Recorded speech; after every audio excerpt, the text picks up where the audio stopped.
welcome to our lesson on neural network. Today, we're diving into one of the most fundamental concepts in machine learning, the softmax function.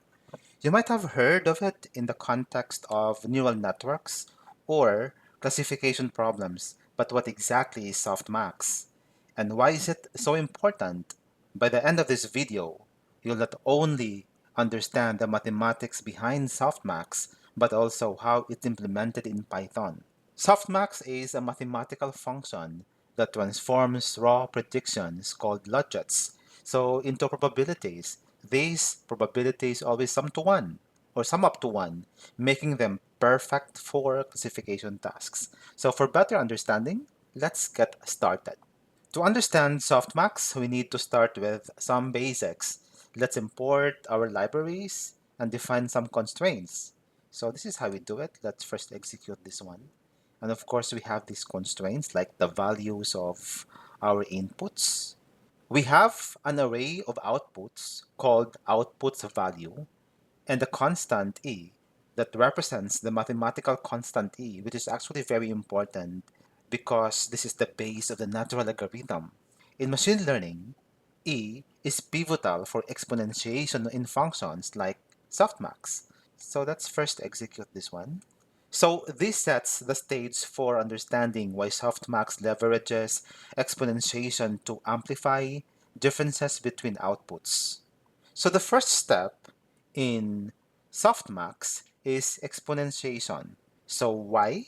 Maybe you want to ask me why? Because exponentiation amplifies differences in values, making the highest number dominate more significantly. So this is how we calculate this one. I have already executed this. So as you can see, the exponentiated value of 3.15 is this one. 0.41 is this. 1.183 is this one.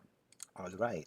So as you can see, when it's big, then it becomes bigger when it is exponentiated. So here, each output is raised to the power of e. The result is what we call cross entropy values. So these are cross entropy values. The result is what we call cross entropy values. This step is crucial for converting raw scores into something proportional to their influence in the final probabilities. You will see that one later on. So next, we're going to normalize these values. And why do we have to do this? Why do we have to normalize it? So because probabilities need to sum up to 1. And here's how we do it. So by dividing each exponential value by the total sum, we scale the numbers into a range between 0 and 1, making them valid probabilities. Each value now represents the likelihood of a particular class. So let's execute this one. So as you can see, the normalized values, if we're going to add up all of them, then that will sum up to 1. So now let's talk about numerical stability. This one, this part. This part I mean, this one. Okay. So when dealing with very large or very small numbers in machine learning, computations can break down. So to handle this, we subtract the maximum value from each input before applying the exponential function. By subtracting the max value, we prevent overflow issues, so ensuring our model performs consistently and accurately. So it's like leveling the playing field for all the numbers before applying the exponentials. So let's execute this one for you to be able to see. So before, we have this one in the first step, and then we normalize it. So this value now becomes this one. And now we want to make it more stable because we want to prevent overflow. So overflow here means it may actually use enough space that may affect the performance and the predicted value of our model. Once we have the exponentials, the final step is to divide each exponential by the sum of all exponentials in each row. So this gives us the max output. So let's execute this one.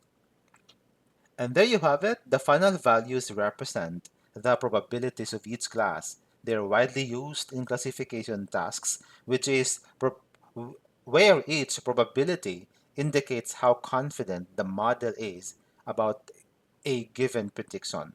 So to show Softmax in action, let's integrate it into a small neural network.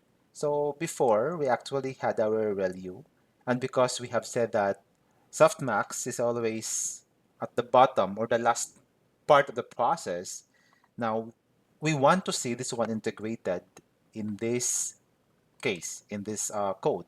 Let's have it. So here, we use Softmax as the final activation function in a simple neural network. It transforms raw outputs into interpretable probabilities, making it ideal for multi-classification tasks. So as you can see from the output of the ReLU activation function, now we move that output into the softmax activation function, and this function processes it. And the result of the process is now our final output. So let's execute this one. So, and there you go. You have your first 20 outputs. So why is softmax so essential? So it's not just about probabilities, it's about interpretability and mathematical stability.